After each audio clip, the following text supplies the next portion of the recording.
네, 여러분 안녕하세요. 반갑습니다. 이번 영상은 저 윤목수가 쓴 컬럼 읽기 네 번째 시간입니다. 2023년 7월 31일 인천 기호일보에 실린 컬럼이고요. 주제는 지자체 공예명장과 문화재 선정 제도 허와 실이라는 이제 내용이에요. 한 분야에서 오랜 세월 정진한 장인들을 지자체별로 뽑아서 그들을 이제 지원하는 사업으로서 하는 것이고요. 매년 그들에게 선정된 분들에게는 처음에 일부 지원을 하고 매년 한 300만 원쯤 되나요? 제가 정확히 기억이 안 나네. 그렇게 이제 금전적 지원을 해드리는 걸로 알고 있습니다. 아, 좋죠. 예, 이런 제도를 만든 그 지자체는 정말 칭찬받아 마땅한데, 저는 사실 그 300만 원쯤 된다는 그 비용이 턱없이 부족하지 않나, 이런 생각을 갖고 있습니다. 대략 1년에 300만 원이면 공방의 전기세 정도 다 될까요? 물론 이제 안 주는 것보다는 낫겠지만, 굳이 그 명장이라고 명인들이라고 그렇게 뽑아놓고 물론 이제 1년에 한 명씩 뽑아서 한 5명, 10명이 이렇게 쌓이다 보면 그 비용이 늘어나긴 하겠지만 글쎄 그 정도 돈도 없을까요? 300만 원이면 좀 턱없이 이제 부족하다는 생각을 저는 개인적으로 하고 있고요. 그러면 얼마쯤 줬으면 좋겠냐? 글쎄 뭐 한 달에 한 100만 원 줘야 되는 거 아닌가? 그래야 전기세하고 뭐 선생님도 왔다 갔다 저 자동차에 기름도 좀 넣고 그러죠. 그래야 좀 가끔 후배들 찾아가고 그러면 좀 차도 한 잔씩 타주시고 식사도 좀 대접하고 그럴 거 아니겠어요? 그래서 어쨌든 그 뭐 한 달에 100만 원이든 1000만 원이든 그건 중요한 게 아니고 어쨌든 300만 원은 좀 부족하다. 1년에 300만 원이면 한 달에 한 20여만 원 되는 건데 글쎄 그건 좀 조금 좀 부족하지 않나. 차라리 그 인원이 누적돼서 그 비용이 부담스러우면 차라리 그 명장들을 뽑는 기준을 좀 더 까다롭게 하는 것이 좋겠다. 그래서 오늘 이제 이런 그 컬럼 안에는 그런 내용들이 들어 있고요. 이 영상은 길게 갈 건 아닙니다. 그래서 그 일단 제가 과거에 지자체 공무원들의 잣대로만 그 선정을 할 때에 제가 추가한 것은 일단 전과 기록을 볼 것, 그 뭐 성추행이나 사기나 음주운전, 삼진아웃 이렇게 된 사람들은 가급적이면 뽑지 마라. 그런 사람들 우리가 이미 소문 나가서 업계에 다 알고 있는데 니들 빼곤 다 알고 있는데 걔들 뽑으면 그런 사람 뽑으면 다른 직업인들이 어떻게 고개를 들고 다닐 수 있겠냐 쪽팔려서 그런 얘기 하는 것이고요. 그 다음에 그 사업자상에 남들은 모르죠. 후배들도 모르고 동료들도 모르지만 사업자상에 뭐 연매출이 뭐 500만 원, 1000만 원도 채 안 되는 사람들. 결국은 자기 앞가림도 안 된다는 것인데 처자식도 똑바로 부양 못하는 사람이 어떻게 그 후학들한테 귀감이 돼서 명장 문화재가 될 수 있습니까? 그런 사람도 가급적이면 뽑지 마라. 같은 조건이면 뽑지 말라고 말씀드리는 거고. 그 다음에 이제 공방, 일하는 곳의 형태를 봐라. 나대지에 불법 건축물로 지어놓은 거 이런 사람들은 뽑으면 안 됩니다. 네, 그런 말씀을 드린 거예요. 가급적이면 아니 누구는 그렇게 하면 비용 적게 나가고 얼마나 좋은지 모르겠어요. 당연히 지하로 내려가고 위층으로 올라가고 비닐하우스 천막 컨테이너 갖다 놓고 작업하면 작업성도 좋아질 수도 있는 거고 그 비용 적게 나가겠죠. 누군 그걸 몰라요. 왜 다른 사람들은 그 비싼 비용 들여가면서 멀쩡한 건물에 들어가 있겠냐는 겁니다. 자가든 월세든 전세든 상관없어요. 건물의 형태가 일단 불법적이지 않은 형태여야 된다는 거예요. 그런 말씀을 드렸고 그 다음에 이제 지금 제가 이렇게 지금까지 쭉 그 수년간 이렇게 지자체에다가 그 제안했던 거는 일부 지금 받아들여져서 같은 경쟁하는 분들끼리라면 좀 더 나은 분들을 뽑는데 그거를 이제 적용하고 있다고 합니다.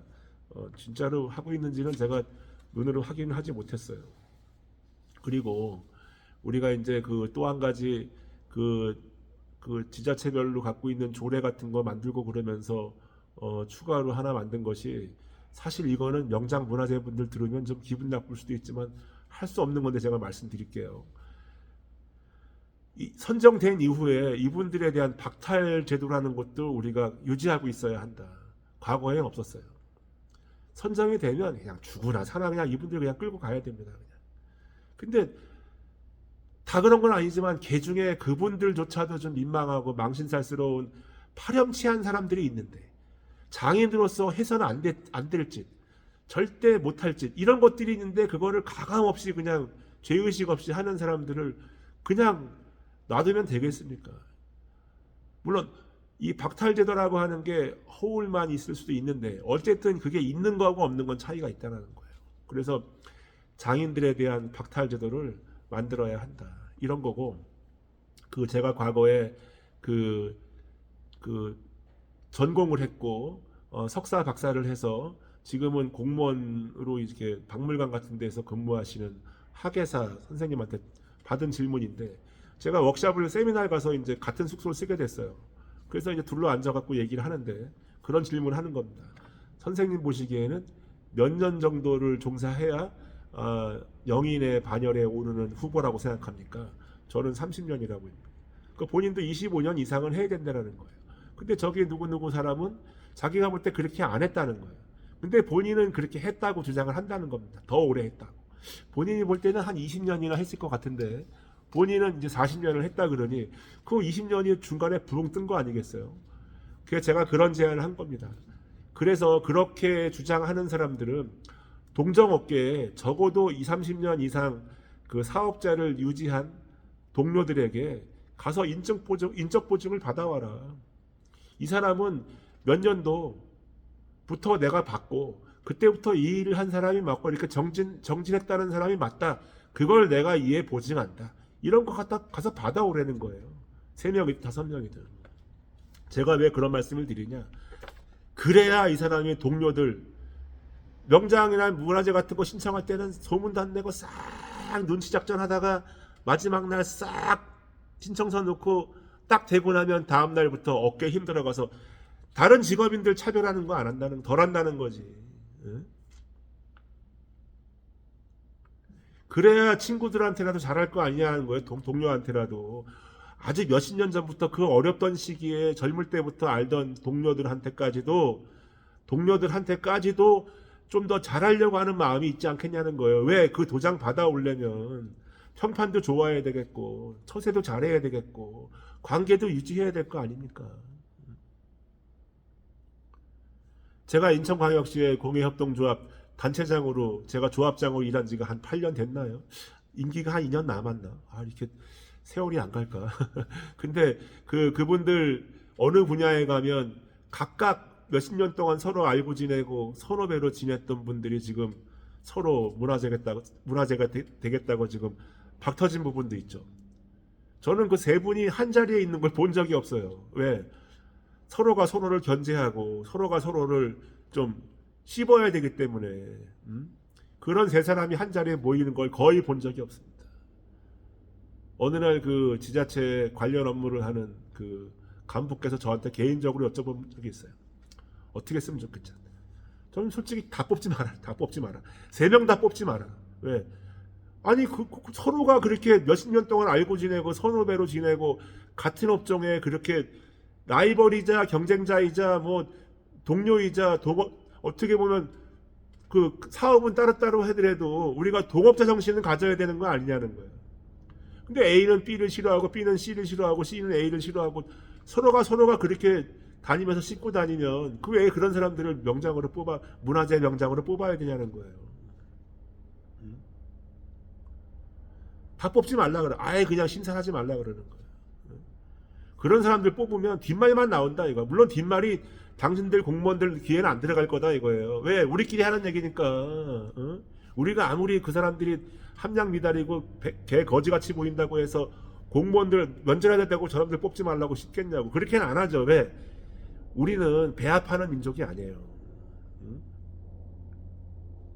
우리는 그렇게 사촌이 땅 사면 배합하고 이런 민족이 아니라고.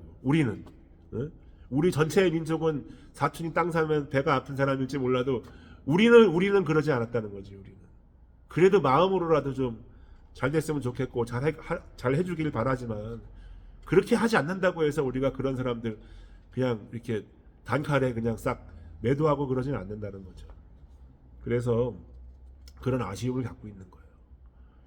우리가 우리 스스로를 차별해야 되는, 우리끼리 우리를 차별해야 되는 그런 것들 보면서 좀 아쉬움이 남는다는 것입니다. 그래서 오늘 그 영상에 대해서 좀 궁금하신 분들은 컬럼 한번 읽어봐 주시기를 제가 당부드리고, 사실 그 이렇게 존경을 받아야 되는 분들의 이야기를 이렇게 제가 컬럼에 쓸 수밖에 없었던 이유도 있었던 것이고, 이게 좀 다음 후대 세대들한테 좀 이어져서 좋은 정신이 좀 뿌리 내려지기를 바라는 마음에 이런 것도 한 것이고, 제도권이 갖고 있는 허점에 대해서 얘기해서 가급적이면 그걸 보완하자라는 측면에서 이런 말씀을 드렸습니다. 여기 뭐 사실 이거 얘기하려고 그러면 좀 긴데 할 얘기도 많고 그래요. 워낙 뭐 뒷말도 많고 뭐 이게 문제점도 많고 그래서 이게 전국적인 현상입니다. 이게 할 얘기는 많은데 사실 모든 얘기를 다 하기에는 좀 민감한 부분도 있고, 그래서 오늘 영상은 이쯤에서 마치고 저는 또 여러분 다음 영상에서 찾아뵙는 걸로 하겠습니다. 끝까지 봐주신 분들께 감사드립니다. 좋은 하루들 보내십시오.